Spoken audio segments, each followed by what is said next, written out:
Hola a todos, soy la doctora Daniela Vidal y hoy vamos a hablar de cardiología. Cardiología siempre es una pregunta que te van a hacer porque es una de las materias de las que nosotros tenemos que aprobar, rimanere promosi.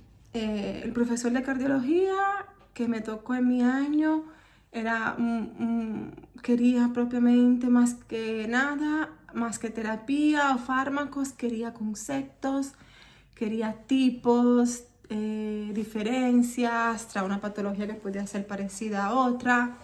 Te pedí algunos puntos fundamentales y palabras que no podíamos olvidar. Como siempre digo, en este examen tú no tienes que hablar perfecto italiano, pero tienes que hablar un italiano que se entienda, más que otra cosa en los términos médicos. Por ejemplo, una pregunta que hacían frecuentemente era la fibrilación atriale. Fibrilación atriale en español, fibrilación atriale en italiano. Aquí voy a hablar un poquito de conceptos, algunas palabras las voy a decir un poquito más en italiano porque el examen es en italiano y mi ayuda quiero que llegue un poquito más para la preparación del idioma también. Entonces, la fibrilazione atriale è una patologia, diciamo che frequente fra le aritmie, è una patologia, è una delle aritmie più importanti, consiste nell'alterazione del ritmo del cuore che interessa gli atri.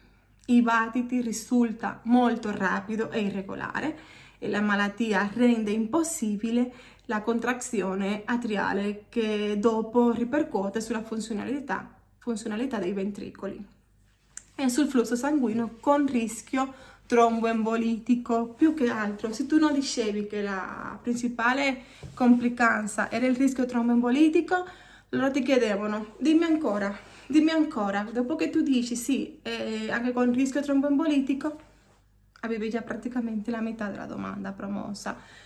Dopo un'altra cosa che chiedevano della fibrillazione era i tipi di fibrillazione che ci sono, fibrillazione atriale, ci sono 3 tipi. C'è la parossistica, la persistente e la permanente. La parossistica è la comparsa improvvisa della fibrillazione in un atrio sano, che è ad altissima frequenza, superiore ai 140 battiti al minuto e ha un carattere transitorio. Si risolve praticamente quasi sempre in autonomia. Ti fermi lì e già per loro hai risposto bene. Dopo la persistente, nella persistente invece l'atrio ha alcune alterazioni già più importanti, alterazioni moderate, però invece questa risponde alla cardioversione, diciamo che non è una che si risolve in autonomia. Con la cardioversione e una terapia farmacologica si risolve, ha quasi sempre una durata da 7 giorni e meno di 6 mesi. I battiti sono tra 100-140 battiti ai minuti. Invece la permanente, che è quella che quasi sempre hanno i vecchi, ha un atrio con alterazioni severe che non risponde mai alla cardioversione. Nella mia esperienza, mai fatto una cardioversione che sia risultata perfetta con un paziente con una fibrillazione atriale permanente. È una fibrillazione che ha più di 6 mesi e va sempre fra i 100-140 battiti ai minuti. Lì invece i farmaci sono a vita. È quello che interessa più che altro a loro. Quando tu fai la classifica parossistica, persistente, permanente, devi dire come si risolve. Loro non ti chiedono i farmaci, ti richiedono come si risolve. Come tu resuelves eso. Tienes que decir, ok, una si resuelve in autonomia, una si risolve autonomamente. L'altra cardioversione, l'altra haces la cardioversión eléctrica o farmacológica, una de las dos cardioversiones, en dependencia también de lo que le guste más al médico hacer. Si al médico le gusta más hacer la farmacológica. Por ejemplo, si yo estoy en pronto soccorso, porque también son situaciones que ponen casos clínicos. Si sono in pronto soccorso, io faccio se mi sento che ho delle condizioni del tempo che non è così una fibrillazione atriale che mi faccia impaurire, faccio la cardioversione farmacologica, vado con l'amiodarone. Invece se è una cardioversione che mi capita in ambulanza, io lì vado invece con la cardioversione elettrica. È tutto un po' di dipendenza di come si trova il quadro clinico in quel momento, però vabbè, loro non ti chiedono anche arrivare a quel punto, però ti possono dare dei casi clinici dove devi dire come puoi risolvere o quale delle due scelte prendere. o la cardioversione farmacologica o la cardioversione elettrica. Invece c'è quella permanente che lì, vabbè, se la tiene a vita e semplicemente facciamo una terapia farmacologica che anche quella sarà a vita. Un'altra cosa que los médicos, los profesores preguntan mucho son las causas. Ellos te piden causas, que no tienes que decir causas. Las causas più frecuentes, esto lo digo en italiano, le valvulopatie. La valvulopatia principale è la stenosi mitralica. La cardiopatia reumatica, certamente le STEMI, l'infarto acuto del miocardio, le cardiomiopatie, la cardiopatia ipertrofica, la pericardite, le cardiopatie congenite del cuore, anche l'ipertensione, l'ipertiroidismo.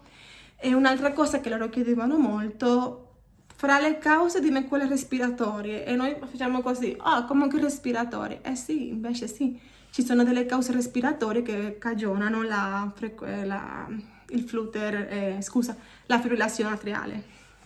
E quelle cause sono una delle più importanti, oltre il tumore polmonare, la BPCO. Quella loro volevano che uno la dicesse, la BPCO è una causa della fibrillazione atriale. L'apnea ostruttiva del sonno, loro fanno tante domande sull'apnea ostruttiva del sonno e dove tu rispondi quello devi capire un po' di cosa stai parlando, perché ti possono anche fare l'altra domanda sull'apnea ostruttiva del sonno. Certamente l'avvelenamento di monossido di carbonio e anche i pazienti che stanno facendo chemioterapie, anche su quelli pazienti ci sono delle cause che possono provocare una fibrilazione atrial. Riscos. ¿Cuáles son los riesgos más fundamentales?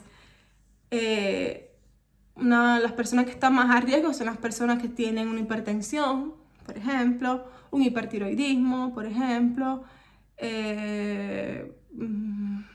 un progreso stroke, por ejemplo, una vasculopatía, una estenosis carotidea, una coronopatía, la edad.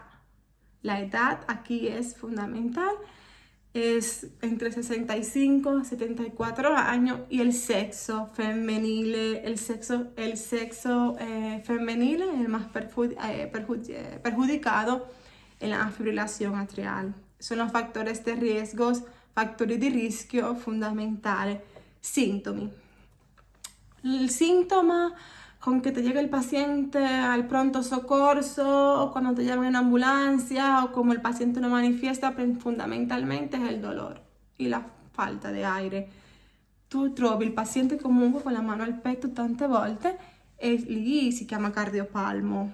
In italiano si chiama cardiopalmo y es una palabra que si ustedes la dicen tienen un punto en più. Cardiopalmo, battito cardiaco irregolare, cardiopalmo, dolore al petto, praticamente lo stesso. Il paziente tantas veces llega con stato confusionale, respiro affannoso y anche con vertigine. El vértigo, muchas veces el paciente te dice, ay, me gira la cabeza, no sé qué hacer, me gira la cabeza, vertigine. Y también los episodios de ansia. El paciente te dice, estoy muriendo, estoy ansioso, ¿qué pasa? Son síntomas también de fibrilación atrial.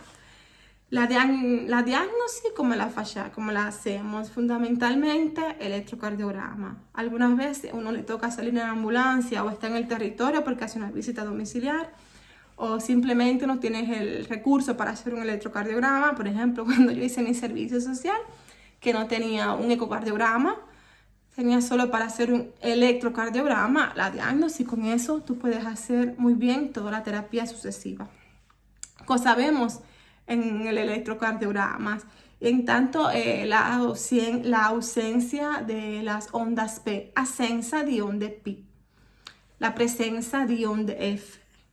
Fra i complessi QRS le onde F certamente sono irregolari per frequenza e morfologia. In più vediamo che gli intervalli RR sono irregolari, più che altro. Dopo, un'altra cosa sono le complicanze. Le complicanze più frequenti sono l'insufficienza cardiaca, l'ictus ischemico, una formazione di un embolo. I pazienti che abbiano avuto tipo una fibrillazione atriale così importante o cronica hanno un aumento di sviluppare in futuro una demenza o deficit cognitivi. Sulla sfera cognitiva sono molto, diciamo, ci sono molti rischi e anche aumentano i numeri di ricoveri ospedalieri, i pacienti come complicanze. La terapia, el tratamiento lo haces en base al tipo, como decía antes, de fibrilación que tiene, que son 3 tipos. Si los síntomas son persistentes, si es un síntoma paroxístico o si es una fibrilación que puede pasar con una simple cardioversión. Normalmente la terapia es como propósito evitar la formazione di trombo. E entonces i farmaci più usati, si fai una cardioversione farmacologica, sono la miodarone e flecainide. Se hace una cardioversione elettrica, sai che devi comunque postare il monitor e fare dopo la scarica. Y basta. Ellos no te preguntan mucho sobre los fármacos. Ellos lo que quieren que tú sepas más que otra cosa es el concepto, los tipos, las complicaciones, los factores de riesgos y también que estés un poquito indirecto por la terapia, pero no son así tanto con la terapia. Y con eso que yo acabo de explicar, puedes salvar muy bien el examen de cardiología si preguntan fibrilación atrial. Otra cosa que preguntan también mucho es la diferencia entre fibrilación atrial y flutter atrial. Eso lo hablaré en otro video.